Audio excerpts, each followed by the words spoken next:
Neymar, Neymar! Messi রোনালদোর মতন ফুটবলের রথী মহারথী অবশ্য তিনি নন, কারণ নাই যে তার কোনো ব্যালন ডি'অর। তবুও তিনি ট্যালেন্টে বিবেচনায় এই প্রজন্মের তৃতীয় সেরা ফুটবলার। এই যুক্তির পক্ষে আপনি বাজিটা ধরতে রাজি? 5 তারকার ব্রাজিল জার্সিতে যিনি বারবার আবির্ভাব হয়েছেন রোমান সাম্রাজ্যের ত্রাতা অগাস্টিস হয়ে, কিংবা সান্তোস পেরিয়ে নেইমি ফুটবল জাদুর সাক্ষী দেবে স্পেনের ওই বার্সেলোনা। যে রাতে মেসি নেমেছিলেন অসাধ্য সাধনে, সে রাতে অর্জুন মেসির সারথি হয়ে কুরুক্ষেত্রর ময়দান ছেড়েছেন লক্ষ প্রাণের কাতালান হাসিয়ে। সাল 2010, রোনালদো সবে রিয়াল মাদ্রিদে যোগ দিয়ে ম্যানুয়ের ক্রিজ থেকে দিনকে দিন হয়ে উঠেছেন ফুটবল দুনিয়ার দ্য গ্রেট ম্যান CR7। অপরদিকে লিওনেল মেসি ক্লাব ক্যারিয়ারে জিতে নিয়েছেন হেক্সা, হাতে তুলে নিয়েছেন ব্যালন ডি'অর। মেসি রোনালদোর সফলতার ব্যর্থতায় তখন ফুটবলের সমার্থক অনেকে অবশ্য প্রশ্নও তুলেছেন, এই বাইনারি ভাঙ্গার মতন কেউ কি নেই? ঠিক তখন দেখা মিলল 19 বছর বয়সী এক প্রতিভার, যিনি ড্রিবলিংয়ে ছাড়িয়ে যাওয়ার ক্ষমতা রাখেন লিওনেল মেসিকে। গোল স্কোরিং করার দক্ষতা কোনোভাবেই রোনালদোর চেয়ে কম নয়। সে প্রতিভার খোঁজ আবার মিলেছে সান্তোসে, সেই সান্তোস যে সান্তোসে ফুটবল খেলে ফুটবলের রাজা হয়ে উঠেছিলেন প্লে। এত কাকতাল যদি মিলে যায়, তাহলে সাম্বা ফুটবল ভক্তদের 19 বছরের সেই ছেলেকে নিয়ে স্বপ্ন দেখতে দোষ কোথায়?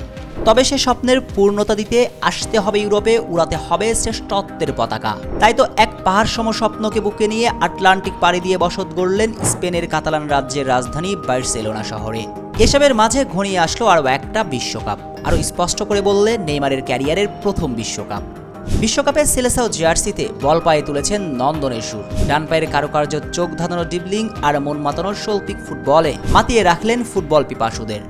মহাতারকা রোনালদো যেখানে টুর্নামেন্টকে বিদায় বললেন নামের পাশে মাত্র একটা গোল করে, সে টুর্নামেন্টে এনজেটেন লিওনেল মেসির সঙ্গে পাল্লা দিয়ে করলেন 4টা গোল। ভাবা যায়? কিন্তু হায়, নেইমার কি আর জানতেন তিনি হয়ে রবেন বাংলার কাজী নজরুলের মতন অকাল বার্ধক্য পড়া এক ফুটবল কবি? সেবার ইনজুরিতে থামলো সাম্বা সুপারম্যানের বিশ্বযাত্রা। নেইমারের সেই কান্নার আওয়াজ আজও তো ক্যাম্পিয়ন সাগরের উত্তাল ঝেয়ের মতোই ফুটবল প্রেমীরা কান পাতলেই শুনতে পায়। এরপর সময় গড়িয়েছে, বার্সার হয়ে ক্লাবের জার্সিতে ট্রেবল জিতেছেন, কিন্তু PSG রাশিয়া পেরিয়ে শেষ পর্যন্ত কাতার। তবুও নেইমারের কান্নার রংটা বদলায়নি ইনজুরির গল্পটাও। সঙ্গে তো মাত্র 31 বছর বয়সেই ইউরোপের কক্ষপথ থেকে ছিটকে গিয়েছেন। মেসি রোনালদোকে ছাড়িয়ে যাওয়ার যে স্বপ্ন নিয়ে তিনি ইউরোপে এসেছিলেন, তার ধারে কাছেও যেতে পারেননি। আপনি মানুন আর নাইবা মানুন, সেটাই তো এখন বাস্তবতা। আর সবশেষ কোপা আমেরিকাতে ব্রাজিল জার্সিতে ছিটকে যাওয়া প্রমাণ করে নেইমার আর কখনোই সেরাদের সেরা হতে পারবেন না। কারণ ইতিহাস যে সবসময় চ্যাম্পিয়নদের মনে রাখে, তাই ইতিহাসে নেইমার নামটা স্বর্ণ অক্ষরে লেখা থাকবে। কারণ নেইমারের যে রোনালদোর মতন ব্যালন ডি'অর নাই, মেসির মতন বিশ্বমঞ্চে সাফল্যের বরমাল্য গলায় তুলে নাই। তবুও তো চর্মগোলকের এই খেলাটা ট্রফি অ্যাওয়ার্ড ঊর্ধ্বে গিয়ে মিশে যায় সমর্থকদের আবেগে, ভালোবাসায়। তবে তো নেইমার সমর্থকদের আবেগ ছুঁয়েছেন, সমর্থকদের ভালোবাসা জিতেছেন।